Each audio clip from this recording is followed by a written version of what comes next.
Hi there, Lindsay here, the Frugal Crafter, and today I have a sketchbook tour because I just finished up this sketchbook and some people requested it. So why not? I said, hey, sure, why not? This is a 9x12 or thereabouts Arteza hardbound watercolor sketchbook. I really like these. They come in a bunch of different sizes, and there's a spot you can write your name. I guess I could do like a review on this while I'm at it.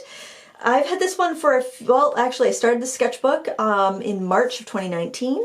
I work in a bunch of sketchbooks at once, so usually I have like a bunch of them come to completion all around the same time because I just kind of, you know, I'll use a different sketchbook if I want a different size. So these ones you're going to see coming up here were for my Inktober challenge in 2019. I decided to challenge myself to draw hands every day. And I also use the hands with the prompts. So this one was, the term was sling, so slinging drinks, a Singapore sling drink. This prompt was tread, and most of these are watercolor and mixed media, so it would be like watercolor, pen and ink, sometimes marker, but I don't like to use marker in the sketchbook. It doesn't work well. Marker, it just like drains the ink too fast, so I would not recommend them for watercolor. But I mean for, sorry, I wouldn't recommend it for marker, for alcohol marker, but I would recommend it for watercolor. And I use the Paul Rubens watercolors a lot, and I really liked the different granulation that I was getting with them, and they were the tube watercolors that I was using, the floral set, I believe. And this one was Ghost, so I was thinking the pottery from Ghost. This one was Ancient, so I was thinking like the ancient phone, and I used some metallic silver acrylic paint pens on that, which I like that effect. I like the black and white ink with the paint pen. I thought that was kind of fun. This one was Dizzy. And I don't remember what that was a swatch for. I think that might have been a swatch for the Paul Rubens watercolors, to be honest. They're the floral set, but man, don't hold me to it because I'm not 100% sure. This one was Coat, so I thought a coat of nail polish. I know there's too much space in there. Sometimes I don't really notice something that's off until I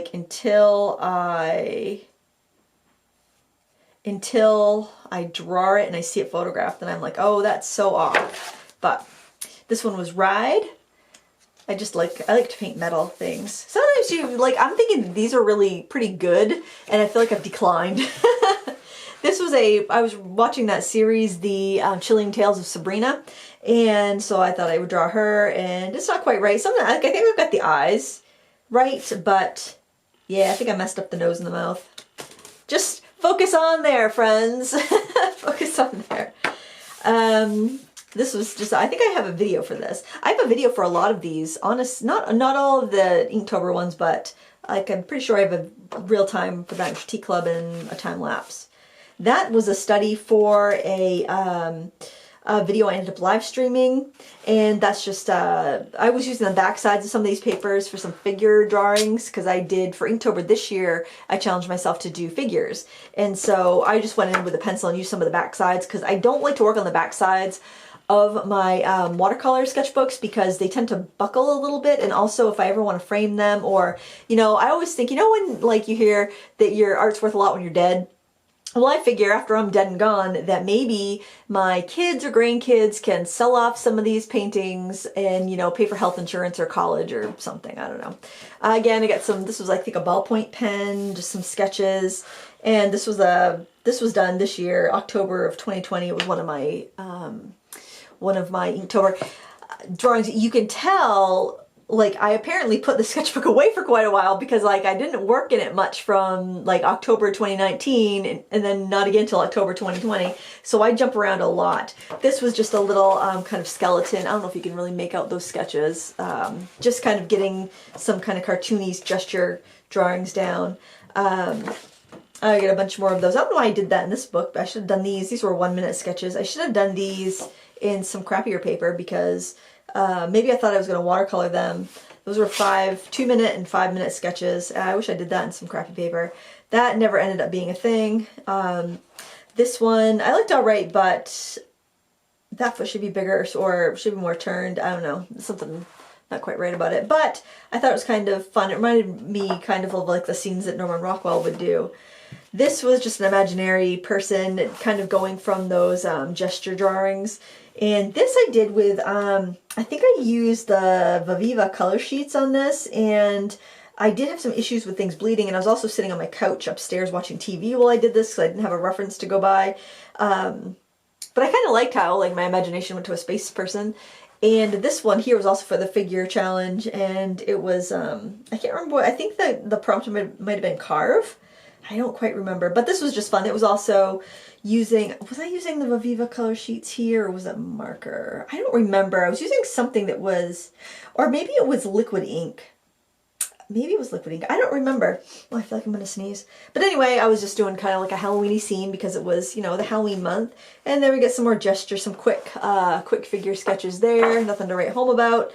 This one, if you go to my Instagram and you scroll back, you'll see just the regular drawing of this, which I liked better before I added watercolor, and I regretted adding watercolor because I think the drawing was better. But c'est la vie.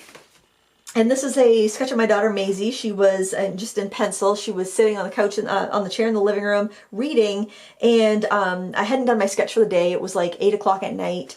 And I'm like, oh, I gotta get a sketch done. And so I just grabbed my pencils and my sketchbook, which happened to be upstairs probably from the day before or something. And I just sketched her. And I really like how that came out. I love to sketch from real life whenever possible, which hasn't really been possible with during the pandemic. But if any like sketching groups open up, I'm gonna be first in line because I really miss that, and I really think it helps grow your skills as an artist. I really like how this one came out. This one I used my Lucas watercolors.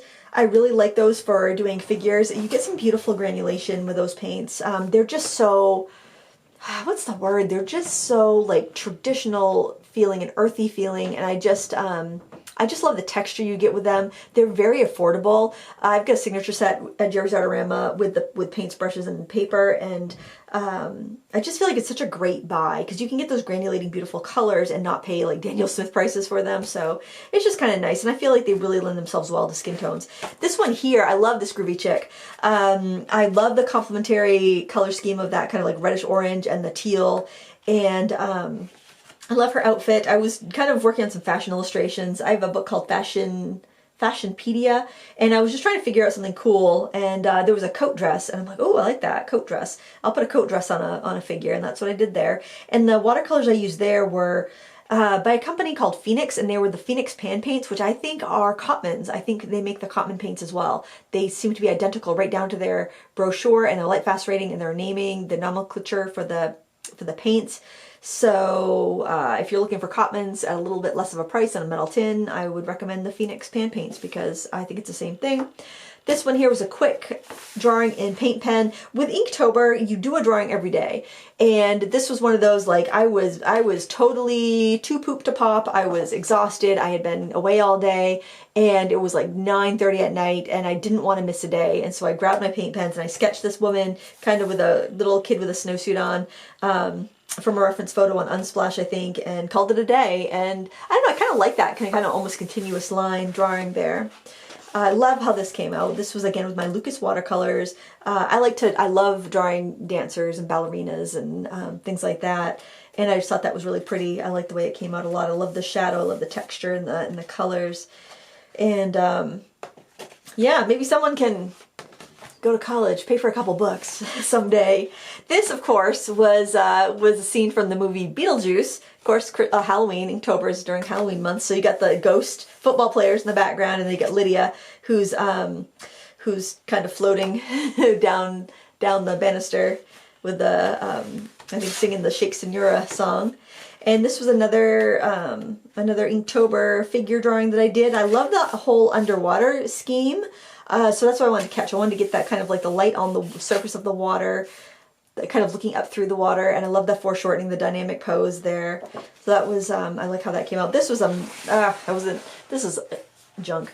This is, I have a bunch of flower frogs, and I wanted to do a still life of them, but I didn't take care or time with my sketch, and if I was going to put a lot of time in it, I'd do it on better paper, but I kind of like crapped out very soon after starting it and just kind of slapped some paint down, and then it was like meh and turned the page. So that was a little depressing. I was testing out some paint pens, and I just drew a bird and a face and a rose. I was just kind of fooling around with them, and I did not like using the paint pens on this paper either. So these were acrylic paint pens.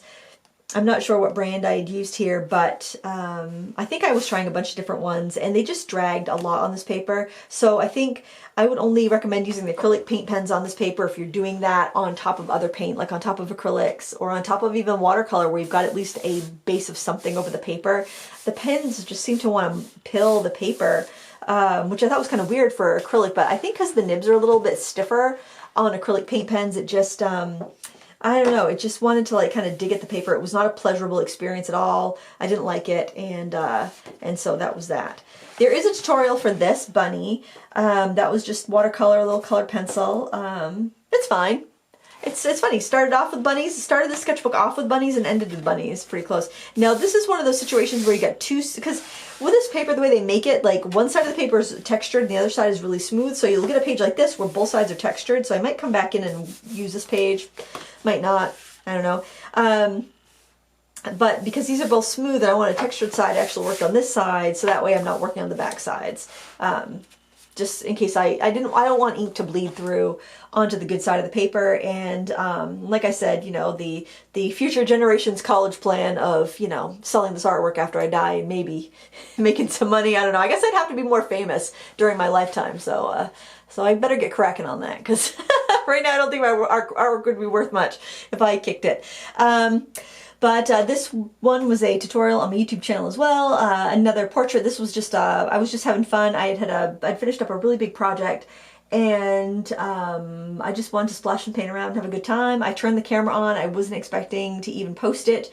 But sometimes that's when you're not like having big expectations for your work. That's when the work is good. And sadly, a lot of the things that I really liked in the sketchbook, I don't have tutorials for, because I was, you know, doing them at my fun art desk or sitting in the living room on the couch, or, you know, just not even thinking about making it a tutorial, just doing it for my own personal growth. And those came out better than the ones that I was, you know, trying to make something that I think people would enjoy and get something from and learn something from. So, you know, you never know. Just goes to show you, you never know. When you put out expectations on yourself and your creativity, it can be a bad thing. Sometimes you just gotta give yourself permission to learn and grow and make art without thinking about how you're going to monetize it, or without thinking of even an end use beyond the process of making the art and enjoying it. So there's my public service announcement for today. I hope you enjoyed the sketchbook tour. Look at this, it's got a little pocket. I like sketchbooks that have a pocket in the back. Right here I just have, these are little watercolors, and they're handy because they're so small. You can use them with like a little water brush. You got to make sure they dry before you close them up and stick them in that pocket, but it's kind of neat for that. I might travel with those a little bit this summer, especially since I have other sketchbooks with pockets, and that would be really handy and small and easy to bring with just a water brush. So I'll probably do that, and if I do, I'll share what I made in the sketchbook I made it in. I've got so many sketchbooks, guys. I probably have 20 sketchbooks in progress right now. I'm a serial sketcher, I guess they would say. But that's it. I'm almost done. This one here, that's that same type of book, but it's a little bit smaller. I don't know if you can see. You know, I've got some pages that I don't think I've done anything on yet because they're not all wrinkly. But if you want, let me know and I can do a tour of that sketchbook too when it's done. I don't know if I've done that many sketchbook tours because, and I do have a few finished sketchbooks I could. I don't remember. I don't remember what I filmed. It's crazy. So many videos. But anyway, please give me a thumbs up if you enjoyed it. Thanks for watching. Until next time, happy crafting.